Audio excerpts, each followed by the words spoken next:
సన్నిధిలో దేవుని వాక్యం అందించడానికి దేవుడు నాకు ఇచ్చిన శ్రేష్టమైన అవకాశమును బట్టి, తరుణం బట్టి మొదటిగా దేవునికి నా కృతజ్ఞతలు. దేవుని యొక్క సన్నిధానంలో ఆయనను ఆరాధించాలి, ఆయనను సేవించాలి, ఆయనతో సహవాసం చేయాలి అని చేరి కూడి వచ్చిన మీ అందరికీ ప్రభు అయిన యేసుక్రీస్తు నామములో నా వందనములు, శుభములు తెలియజేస్తున్నాను. వాక్యములోనికి వెళ్దాం రండి. 30వ కీర్తన 5వ వచనం. 30వ కీర్తన 5వ వచనం. ఆయన కోపము నిమిషమాత్రముండును, ఆయన దయ ఆయుష్కాలమంతయు నిలుచును. సాయంకాలపున ఏడుపు వచ్చి రాత్రి ఉండినను ఉదయమున సంతోషము కలుగును. ప్రార్థన. పరిశుద్ధుడైన తండ్రి, ప్రేమ కలిగిన మా ప్రభువా, నీ మాటలు వినబోతున్నాము. ఆ మాటలను మాకు దీవెనకరంగా చేయండి. నీ గొప్ప మాటలు మాకు ఆదరణ, నీ గొప్ప మాటలు మాకు సంతోషము, మమ్మలను బ్రతికిస్తాయి ప్రభువా. ఆ మాటలు మాకు అందించండి. నీ సిలువ చాటును మరుగుపరచండి నాయన. ముందున్న సమయమంతటిలో నీ నామమును హెచ్చించుకొని మమ్మలను ఆశీర్వదించమని యేసుక్రీస్తు పరిశుద్ధ నామములో ఈ ప్రార్థన అడిగి వేడుకుంటున్నాం తండ్రి, ఆమేన్. ఆయన కోపము నిమిషమాత్రముండును, ఆయన దయ ఆయుష్కాలమంతయు నిలుచును. దేవుని యొక్క కోపము, దేవునికి కూడా కోపం వస్తుందా? వస్తుంది. తన ప్రజలు చేసిన పాపమును బట్టి, వారి తిరుగుబాటును బట్టి, వారి అవిధేయతలను బట్టి ఎన్నో సందర్భాలలో ఆయనకు కోపము వచ్చింది. ఆ వచ్చిన కోపము ఎంతసేపు ఉందట ఆయనలో? నిమిషమే. ఆయనకు వచ్చిన కోపము నిమిషమే ఉంది. ఆయన దయ ఉంది, ఆయన వాత్సల్యం ఉంది, ఆయన ప్రేమ ఉంది. అది ఆయుష్కాలము, అది జీవిత కాలము, అది శాశ్వత కాలం. తల్లిదండ్రులు మనం ఉన్నాం. మన పిల్లల విషయంలో ఎన్నోసార్లు సహించి సహించి సహించి ఎంతోసేపు కనిపెట్టిన తర్వాత అప్పుడు కోపపడతాం. చీటికి మాటికి కోపపడం. వారి పనులు, వారి క్రియలను బట్టి చీటికి మాటికి కోపపడం. ఎప్పుడో చేయి దాటిపోతేనో, అదుపు తప్పిపోతేనో మనము కోపపడతాం. అవసరమైతే శిక్షిస్తాము, వారిని దండిస్తాం. ఎంతసేపు అది? కొద్దిసేపే అది. వాళ్ళు అలుగుతారు, వాళ్ళు బాధపడతారు, వాళ్ళు ఏడుస్తారు. వాళ్ళ బాధ నీళ్ళు చూడలేరు మళ్ళా, ఆ కన్నీటి నీళ్ళు చూడలేరు మళ్ళా. వారిని ఓదార్చడానికి వెంటనే ఆ కోపంను పోగొట్టుకొని ప్రేమగల మాటలు వారితో మాట్లాడతారు. మనకే అంత ప్రేమ ఉంది, మనకే అంత జ్ఞానం ఉంది, మరి ఆయన మన విషయంలో ఇంకెంత జ్ఞానము కలిగి ఉంటాడు? కాబట్టి ఒకవేళ మానవుల విషయంలో ఆయన కోపపడినా నిమిషమే, కొద్దిసేపే, కొంతకాలమే. ఎందుకు పడతాడు, ఎందుకు కోపపడతాడు మనం ఆలోచన చేద్దాం.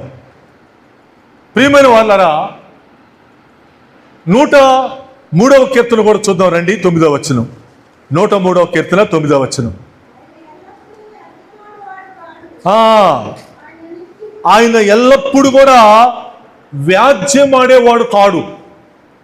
ఇంకేమన్నాడమ్మా? ఆయన నిత్యము కూడా కోపించేవాడు కాడు. అంటే ఆ తండ్రిని మనం ఇక్కడ ఈ విధంగా చూడగలుగుతున్నాం. ఆ దేవుణ్ణి మనం ఇక్కడ ఇలాగా చదవగలుగుతున్నాం. నీవు చేసే పనులు, నేను చేసే పనులను బట్టి నిత్యము ఎల్లప్పుడూ వ్యాజ్యం ఆడడు, డిస్కషన్ పెట్టడు, మాటికి నీ జోలికొచ్చి నువ్వు అలాగా నీవిలాగని ఆయన అనడు. ఆయన ఎల్లప్పుడూ వ్యాజ్యమనేవాడు కాదు. అసలు ఆయన గుణమే, ఆయన స్వభావమే కాదు. అలాగని నిత్యము కూడా కోపిస్తూనే ఉండడు. ఆయన ప్రేమ కలిగిన దేవుడు, ఆయన వాత్సల్యపూర్ణుడు, ఆయన కనికరము కలిగిన దేవుడు. కాబట్టి అలాగ నీ విషయంలో నా విషయంలో వ్యవహరించినా అది కొద్దిసేపే, అది నిమిషం మాత్రమే. ఎందుకు అది కూడా జరిగింది? తన ప్రజల విషయంలో ఎందుకు అలా కోపగించాడంటే ఎన్నోసార్లు వారు దేవునికి వ్యతిరేకులయ్యారు, ఎన్నోసార్లు ఆయనకు విరోధముగా పాపము చేశారు, ఎన్నోసార్లు ఆయనను దుఃఖపరిచారు. ఆయన ఇప్పటికైనా మాట, అయ్యో నా ప్రజలు నా మాట వింటే ఎంత బాగుండు, నా ప్రజలు నా మార్గములను అనుసరిస్తే ఎంత బాగుండు. పోయిన వారం గృహ దర్శనాలలో నేను చెప్పిన మాటలవి, దేవుడు మనతో మాట్లాడిన మాటలవి. వారు నా మాటలే వింటే, వారు నా మార్గములను అనుసరిస్తే వారి విరోధులకు నేను విరోధునవుతాను, వారి పగవారికి నేను పగవాడిని అవుతానన్నాడు. వారి పక్షముగా నేను పోరాటం చేస్తానంటున్నాడు. వారిని మంచి గోధుమ పంటతో తృప్తిపరుస్తానంటున్నాడు, పోషిస్తానంటున్నాడు. కొండ తేనెతో వారిని తృప్తిపరుస్తానంటున్నాడు. వారి విరోధులను నేను కొడతానంటున్నాడు. ఇన్ని కార్యములు దేవుడు మన కోసం చేస్తాడట. ఎప్పుడు? ఆయన మాటలను మనము వినాలి. వినటం అంటే ఏమిటి? మళ్ళా కేవలము భౌతికమైన చెవులతో వినటం కాదు. ఆ మాటలు నీ మనసుకు చేరాలి, ఆ మాటలు నీ హృదయంలో నిలిచి ఉండాలి. అది వినటం అంటే. సమయం వచ్చినప్పుడు, సందర్భం వచ్చినప్పుడు ఆ మాటలు నీలో పనిచేయటానికి నీలో నిలిచి ఉండాలి. అది వినటం అంటే. ఆయన మాటలను మనం అలాగా వినాలి. ఆయన చెప్పిన మార్గములను కూడా మనము అనుసరించాలి. ఆయన త్రోవలు, ఆయన మార్గములు మనము అనుసరించబద్దులమై ఉన్నాం. కోపగిస్తాడు.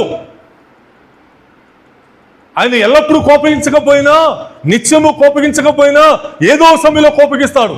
అంటే మనం ఎంత విసిగించామో, మనం ఎంత పాపము చేశామో, మనం ఎంత తిరుగుబాటు చేస్తే ఆ పరిస్థితి మన మీదకి వస్తుందో దేవుని యొక్క వాక్యంలో మనం గమనించవచ్చు. నెహెమ్యా గ్రంథంలో నుంచి మీకు ఒక మాట చూపిస్తాను రండి. 9వ అధ్యాయము 17వ వచనం. నెహెమ్యా 9:17. చూసారా? ఆ వచనం ప్రారంభమే ఎలాంటి పదంతో రాశాడో. వారు ఎలాంటి వారంట? విధేయులగుటకు మనస్సు లేని వారై తమ మధ్య నీవు చేసిన అద్భుతములను జ్ఞాపకము చేసుకొనక తమ మనస్సును కఠినపరుచుకొని తాము ఉండి వచ్చిన దాస్యపు దేశమునకు తిరిగి వెళ్ళుటకు ఒక అధికారిని కోరుకొని నీ మీద తిరుగుబాటు చేసిరి.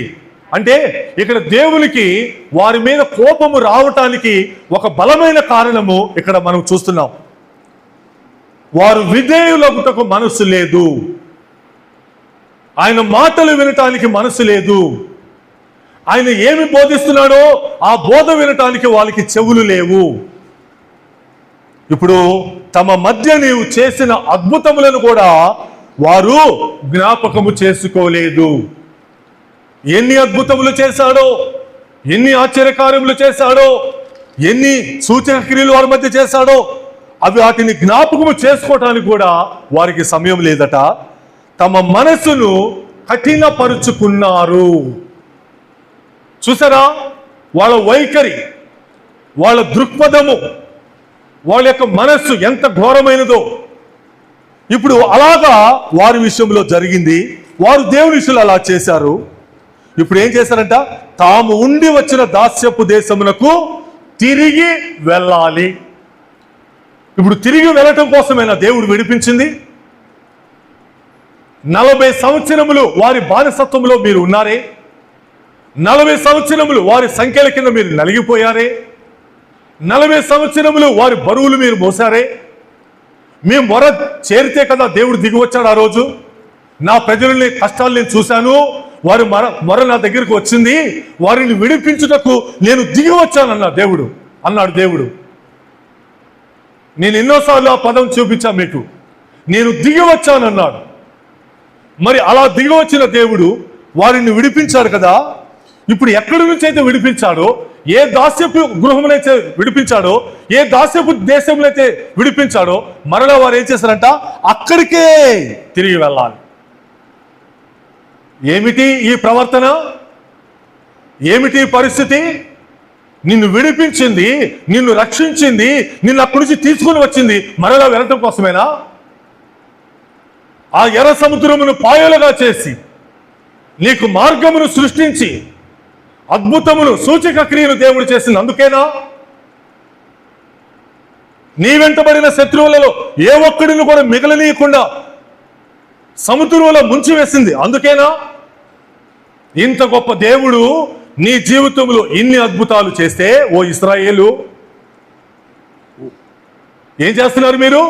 ఒకటేమో వారు విధేయులకు మనసు లేకుండానే చేసుకున్నారు. ఆయన చేసిన అద్భుతములను వారు మర్చిపోయారు. తమ మనసును వారు కఠినము చేసేసుకున్నారు, బండలాగా చేసుకున్నారు. ఇప్పుడు ఏం చేస్తున్నారు? వాళ్ళు ఎక్కడి నుంచి అయితే వచ్చారో మరలా అక్కడికే వెళదామని వాళ్ళు ఏం చేశారంట? ఒక అధికారిని కోరుకొని నీ మీద వారు తిరుగుబాటు చేసిరి. నీ మీద వారు తిరుగుబాటు చేశారు. ఒక అధికారిని కోరుకున్నారు. దేవుడికి కోపం రాదా?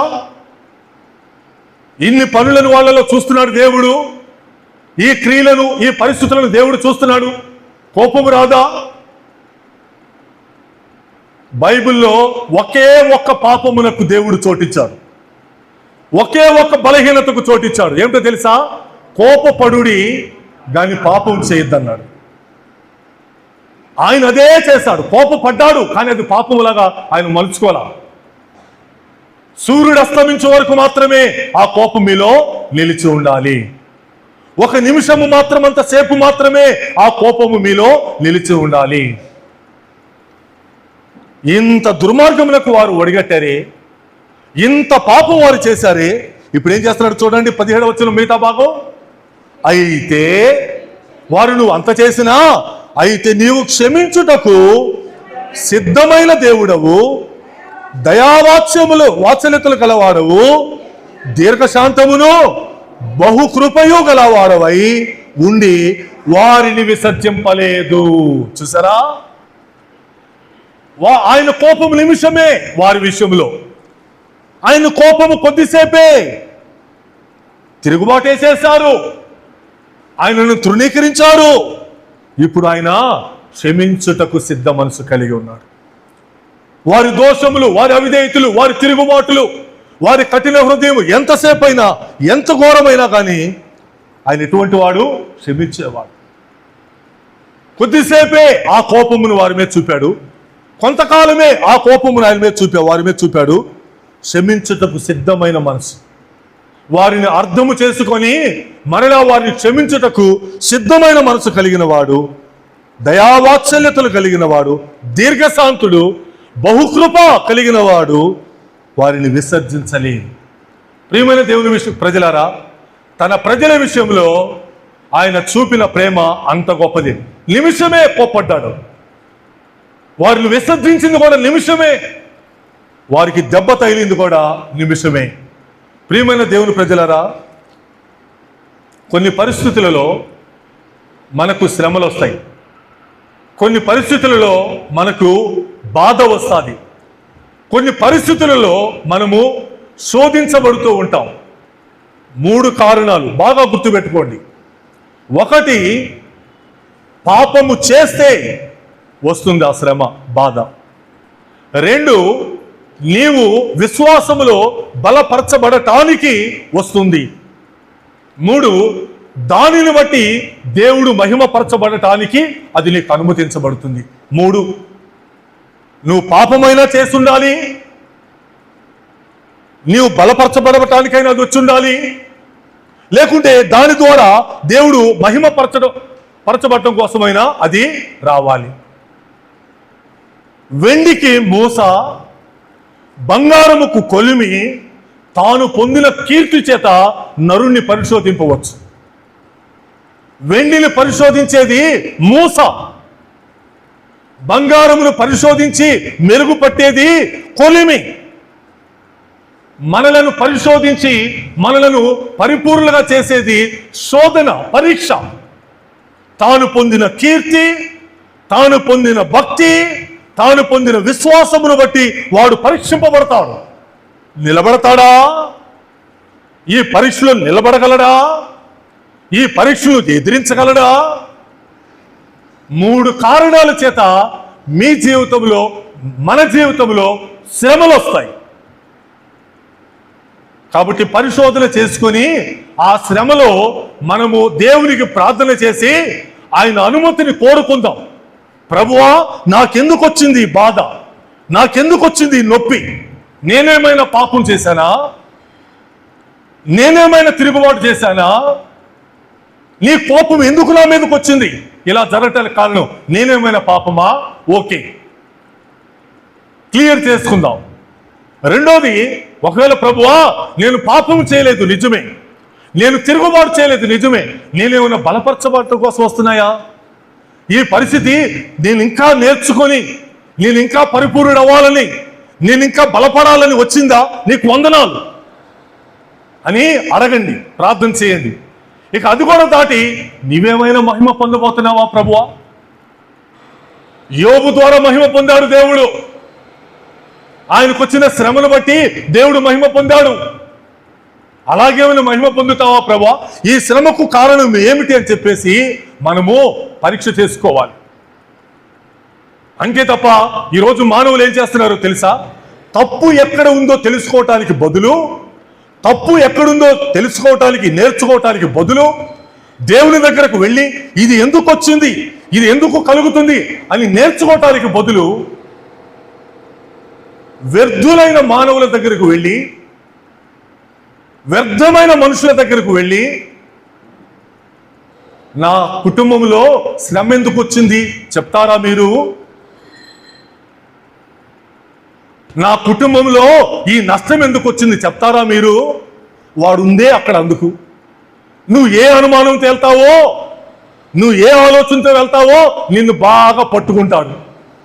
అవునమ్మా, నువ్వు అనుకున్నది నిజమే, నీకెవరో ఏదో చేశారు, నీకెవరో ఏదో చేశారు, అందుకే నీ కుటుంబంలో ఇలా కలిగింది. అమ్మో నిజమే, నా అనుమానం నిజమే. దేవుని ప్రజలు వెళ్తారా? దేవుని ప్రజలు వెళ్తారా? వెళ్ళరు. అలా వాళ్ళు వెళ్ళారంటే వాళ్ళు ఎప్పటికీ దేవుని ప్రజలు కారు. ఇలా బ్రదర్ సాక్ష్యం చెప్పారు, వాళ్ళు హల్లెలూయా వాళ్ళండి, ఎగతాళి చేయని. మన దేవుడు మనకున్నాడు. నాకు ఎంత ఆ మాట గుర్తొస్తుందో తెలుసా నాకు ఇప్పటికీ కూడా? యోనా, ఓ నిద్రపోతా, ఎవడెవరా నువ్వు, నీ పేరేంటి చెప్పంటే, సముద్రమునకు భూమికి నా దేవుడు సృష్టికర్త. ఆయన ఎక్కడుంటాడో తెలుసా అండి? ఆకాశంలో ఉంటాడండి. ఆయన ఎందుకు భయభక్తులు కలిగిన వాడిని. అది మన జవాబు. మన జవాబు ఏంటో తెలుసా? నా దేవుడు సముద్రములను సృష్టించిన వాడు, నా దేవుడు ఈ భూమిని సృష్టించిన వాడు, నా దేవుడు ఆకాశంలో ఉన్నాడండి. ఆయన ఎందుకు భయభక్తులు కలిగిన వాడిని. ఆయన బిడ్డలు నేను, ఆయన భక్తుల్ని నేను. అసలు మనం వెళ్ళటం ఏంటి? ఎవరో ఒక మనిషి దగ్గరికి వెళ్ళి నా కుటుంబంలో ఇలా నష్టం జరిగింది, నా వ్యాపారంలో ఇలా నష్టం జరిగింది, మా కుటుంబంలో ఇలా జరుగుతున్నాయి, కారణం ఏంటని చెప్పి తెలుసుకోవడానికి వెళ్ళచ్చా మనం? తెలుసుకోవచ్చా మనం? దేవుని దగ్గరికి వెళదాం. ఎందుకు వచ్చింది ప్రభువా నాకు ఈ కుటుంబంలో శ్రమ? ఎందుకు వచ్చింది ఈ బాధ? ఎందుకు వచ్చింది ఈ నష్టం? ఎందుకు వచ్చింది? నేనేమైనా పాపం చేశానా? నేను దుఃఖపరిచానా? నీ కోపము నా మీదకి వచ్చిందని అనుకుంటున్నాను కదా, నీ ఉగ్రత నా మీదకి వచ్చింది అనుకుంటున్నాను కదా, నేనేమైనానా? లేకపోతే నేనేమైనా బలపడటానికా? బలపరచు. వెండిని నిర్మలం చేసినట్లుగా, బంగారుని నిర్మలం చేసినట్లుగా నన్ను నిర్మలుడిగా చేయి, నన్ను మెరుగుపరచు. ఈ శోధనలన్నింటినీ కూడా అధిగమించి బలవంతుడిగా నేను ఉండాలి. నన్ను తయారు చేయి. ఒకవేళ నీవేమైనా మహిమ పొందాలనుకుంటున్నావా నా ద్వారా? నీవేమైనా మహిమ పొందాలనుకుంటున్నావా నా ద్వారా? పొందు, నేను అంగీకరిస్తా. దేవుని మూలముగా పుట్టినవాడు తన్ను భద్రము చేసుకుంటాడు గనుక దుష్టుడు వానిని ముట్టజాలడు. మనం ఎవరి మూలంగా పుట్టాం? మనుషేచ్ఛల వలన, శరీరేచ్ఛల వలన మనం పుట్టరా, దేవుని వలన పుట్టాం. ఆయన రక్తము వల్ల కడగబడి ఆయన బిడ్డలమయ్యాం. నిన్ను దుష్టుడు ఎలా ముట్టగలడు? నీ జోలికి మనిషి ఎలాగ రాగలడు? నీ చుట్టూ ఎవరుంటారు? దేవుని దూత ఉండి వారిని రక్షిస్తారు. యెహోవా యందు భయభక్తులు కలవారి చుట్టూ ఆయన దూత కావలి ఉండి వారిని రక్షిస్తాడు. నా ముందు ఎవరున్నారు? ఆయన దూతున్నాడు. నా వెనకాల ఎవరున్నారు? చూసారా, సాతాను ఎంత గొప్ప పని చేస్తుందంటే, ఇది సాతాను పని. ఇది ఎక్కడ వాడు కట్ చేయాలి అక్కడ చేస్తాడు వాడు. నేను బాగా వాడు ఉనికిని గమనిస్తూ ఉంటా. వాడికి నొప్పి, వాడికి చాలా బాధగా ఉంటుంది ఈ మాటలు చెప్తూ ఉంటే. వాడిని నరికినట్టుగా, వాడిని పొడిచినట్టుగా ఉంటుంది ఈ మాటలు చెప్తూ ఉంటే. కాబట్టి మన జీవితంలో శ్రమ వచ్చింది, నష్టం వచ్చింది, కష్టం వచ్చింది, దేవుని దగ్గరికి వెళ్ళి అడగటమే. దేవుని మూలంగా పుట్టాం మనం, దేవుని బిడ్డలం, ఆయన నామము పేరు పెట్టబడిన వారం. పౌలు గారు అంటాడు గలతీలో, నేను యేసుక్రీస్తు యొక్క ముద్రలు ధరించాలంటున్నాడు ఆయన. మనం ఎక్కడికి వెళ్తామండి? ఒక అతను అన్నాడు నాతోటి, చాలా సిగ్గుతో తలదించుకున్నా, మీ పాస్టర్లే నా దగ్గరికి చాలా మంది వస్తారన్నాడు సిద్ధాంతి. మీ పాస్టర్లు వచ్చి, ఇదిగో ఈ కుటుంబంలో పెళ్లి జరగబోతుంది, ఏ మంచి రోజు చెప్పండి అని అడుగుతాడంట ఆయన వచ్చి. పాస్టర్ గారు పాస్టర్ వెళ్ళొచ్చా? దేవుని సేవకుడు వెళ్ళొచ్చా? దేవుని సేవకులు ఆ పని చేయొచ్చా? ఇప్పటికీ ఏదైనా జరిగితే మన కుటుంబాలలో, ఇప్పటికీ ఏదైనా జరిగితే ఎక్కడికో వెళ్ళి అడుగుతాం, ఎక్కడికో వెళ్ళి కోరుకుంటాం. ఏం జరుగుతుంది నా కుటుంబంలో? ఏం సంభవిస్తుంది? ఎవరైనా ఏమైనా చేశారా? ఎవరేమైనా మందు పెట్టారా? త్రాగే వాటిలో కానీ తినే వాటిలో కానీ పెట్టారా? పిచ్చి ఆలోచనలు. ఇంకా మనం మైండ్ సెట్ మనం మారట్లేదు. మనం క్రైస్తవులం అయ్యాము, రొట్టె రసం తీసుకుంటున్నాము, బాప్తిస్మం చేత రక్షించబడ్డాము, దేవుని ప్రజలు అనుకుంటున్నాము, ఇంకా మారట్లేదు. ఎందుకు వచ్చింది ఈ బాధ? నా కుటుంబంలో ఎందుకు వచ్చింది ఈ బాధ? తెలుసుకోవడానికి ఇష్టపడలే మనం.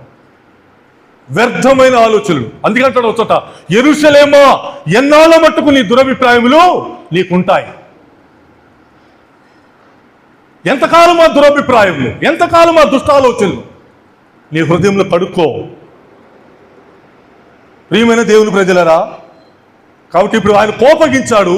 ఎందుకు కోపపడ్డాడో కూడా మనము అడుగుదాం. ప్రభువా, ఇంత కోపపడ్డావు నువ్వు, నాకింత బాధ కలిగింది, ఎందుకు కోపడ్డావయ్యా అడిగి ఆ కోపమును మన మీద నుంచి తొలగించుకోవటానికి ప్రయత్నం చేద్దాం. 3 కారణాలు బాగా గుర్తుపెట్టుకోండి. పాపము చేస్తే రావాలి, నువ్వు బలపరచబడటానికి రావాలి, మూడవది దేవుడి నీ వలన మహిమ పొందటానికి రావాలి. ఏదో అడిగితే దేవుడు ఖచ్చితంగా చెప్తాడు. 78వ కీర్తన 38వ వచనం చూడండి. 78వ కీర్తన 38వ వచనం. అయితే ఆయన ఎటువంటి వాడమ్మా? ఆయన వాత్సల్య సంపూర్ణుడై వారిని నశింపజేయక వారి దోషమును పరిహరించువాడు, తన ఉగ్రతను ఏమాత్రము రేపుకొనక పలుమారు కోపమును అణుచుకునేవాడు. చూసారా? ఆయన వాత్సల్య సంపూర్ణుడై, ఆయన ప్రేమపూర్ణుడై వారిని నశింపజేయడు. వారి దోషమును పరిహరిస్తాడు. కొద్దిసేపే ఆ కోపం, వారు తప్పిదములు తెలుసుకునే వరకు, వారి దోషముల విషయమై వారికి గ్రహింపు వచ్చే వరకు కొద్దిసేపే. ఆయన తన ఉగ్రతను రేపుకోడండి మాటి మాటికి. ఆయన ఎల్లప్పుడూ వ్యాజ్యమాడేవాడు కాడని చెప్పారు కదా ఇందాక 103వ కీర్తనలో. ఇక్కడ అదే రాయబడుతుంది మళ్ళా. ఆయన ఏమాత్రము తన ఉగ్రతను రేపుకోడు మాటి మాటికి. ఆయన ఉగ్రతనే రేపుకుంటే అసలు మనం బ్రతకలేము.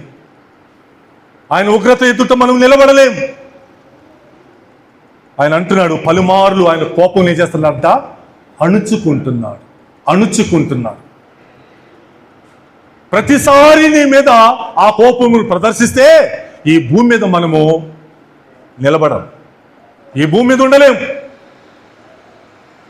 ఎన్నోసార్లు అణుచుకున్నాడు. ఏ ఒక్కసారో నువ్వు దాటి వెళితే కోపం వచ్చి దెబ్బ కొడతాడు. ఆ దెబ్బ ఎందుకు తగులుతుంది? ఆయన అంటున్నాడు, నిమిషమే అంటున్నాడు. దయచేసి ఈ వాక్యములు విలుచున్నటువంటి మీరు గమనించండి. నీ కుటుంబం మీద ఉన్న ఒక స్థితి ఈరోజుందే. నువ్వు అనుకుంటున్నావే, ఆ బాధ ఎందుకు వచ్చిందో, ఆ శ్రమ ఎందుకు వచ్చిందో దేవుణ్ణి అడగండి. ఖచ్చితంగా దేవుడు మీతో మాట్లాడతాడు. ఎక్కడికి వెళ్ళొద్దు, ఏ నరుడి దగ్గరకు వెళ్ళొద్దు, ఏ సిద్ధాంతి దగ్గరకు వెళ్ళొద్దు, ఏ భవిష్యత్తు చెప్పేవారి దగ్గరికి వెళ్ళొద్దు. దేవుని ప్రజల పని అది కాదు. దేవుడు తన ప్రజలకు ఆ సంగతులు నేర్పలేదు, బోధించలేదు. ఎవరో ఏదో పెట్టేశారు మా కుటుంబానికి, ఎవరో ఏదో చేసేశారు మా కుటుంబానికి. ఈ ఆలోచనలు మానేద్దాం. ఈ చాలా తప్పైన ఆలోచనలు. అంటే దాని అర్థం ఏంటో తెలుసా? నువ్వు రక్షింపబడలేదని నిన్ను నీవే రుజువుపరుచుకుంటున్నావు.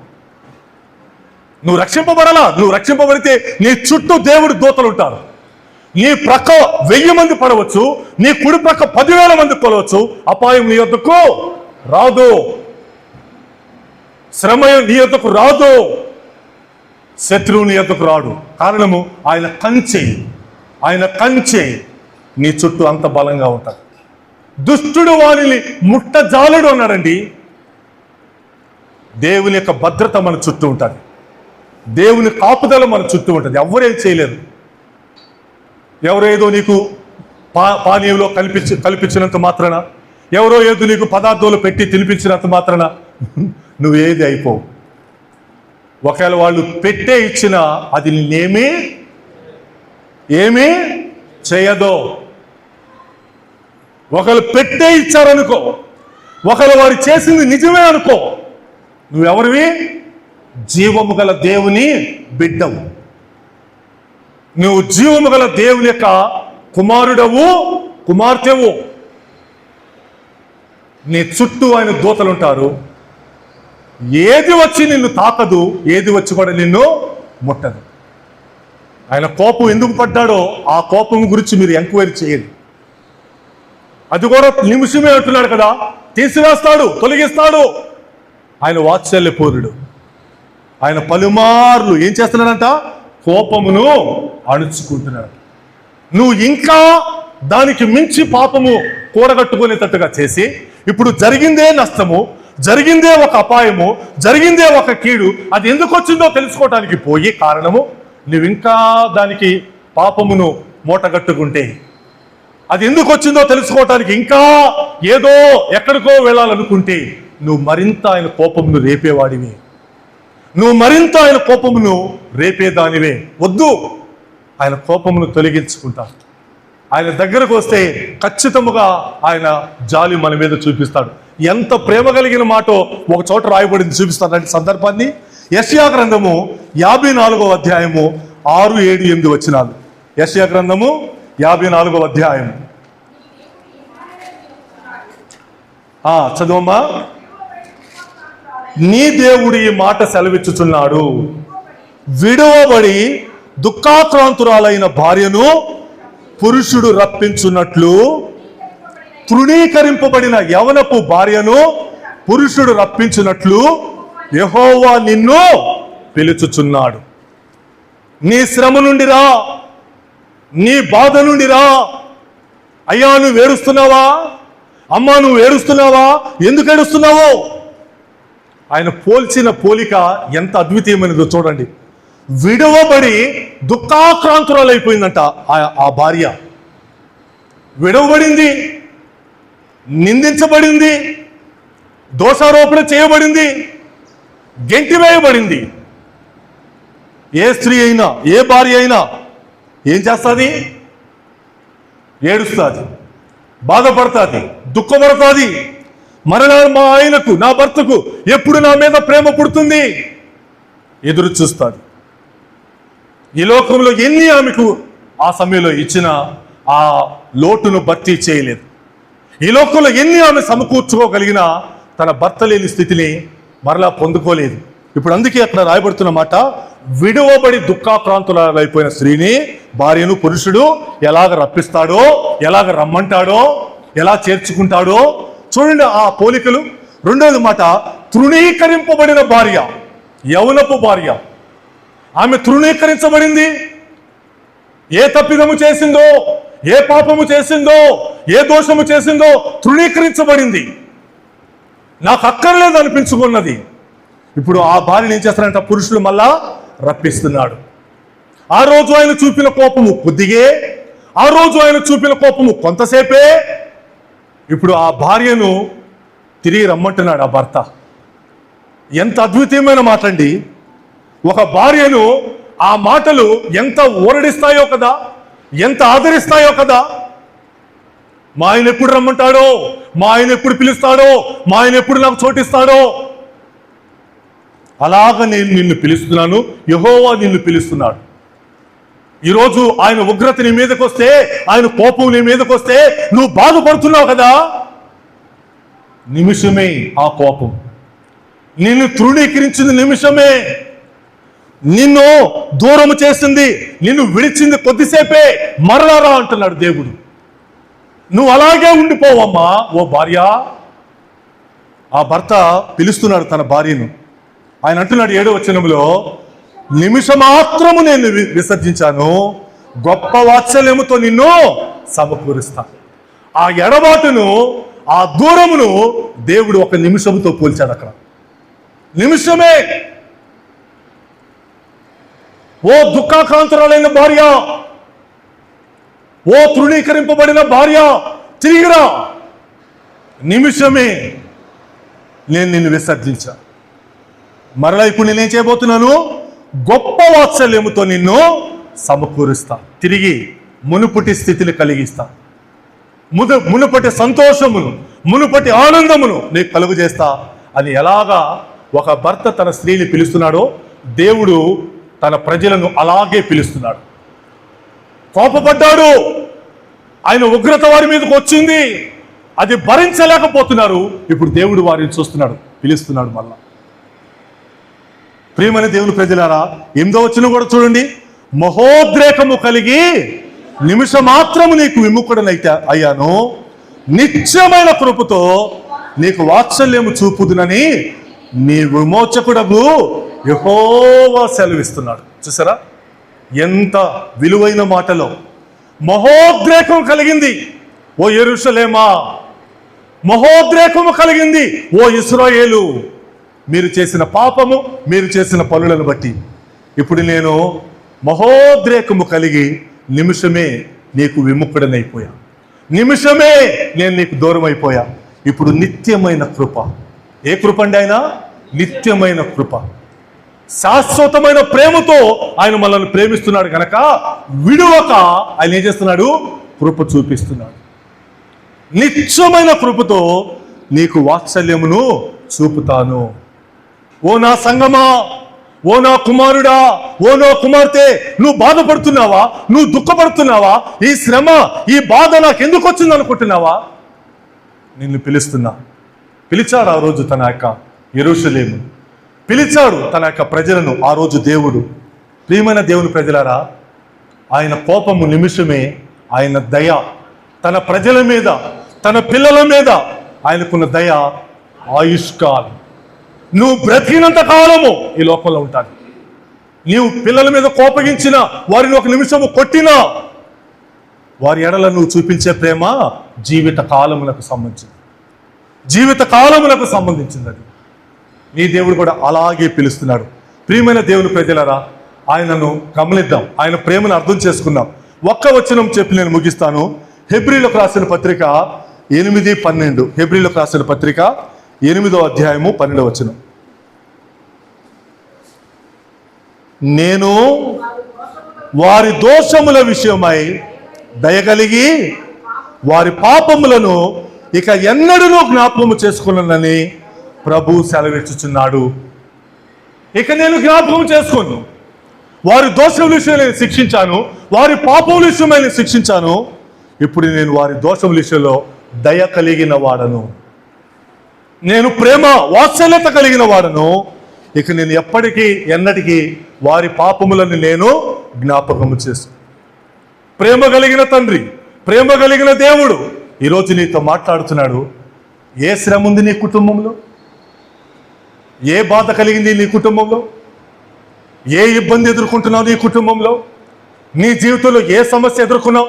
దేవుడు నన్ను ఎందుకు ఇలా కొట్టాడు, దేవుడు నన్ను ఎందుకు ఇలా చేశాడు, ఎందుకు నాకు ఈ నొప్పి అనుకుని వచ్చిందని నువ్వు ఎందుకు అనుకుంటున్నావో వాక్యం యొక్క వెలుగులో పరీక్ష చేసుకో.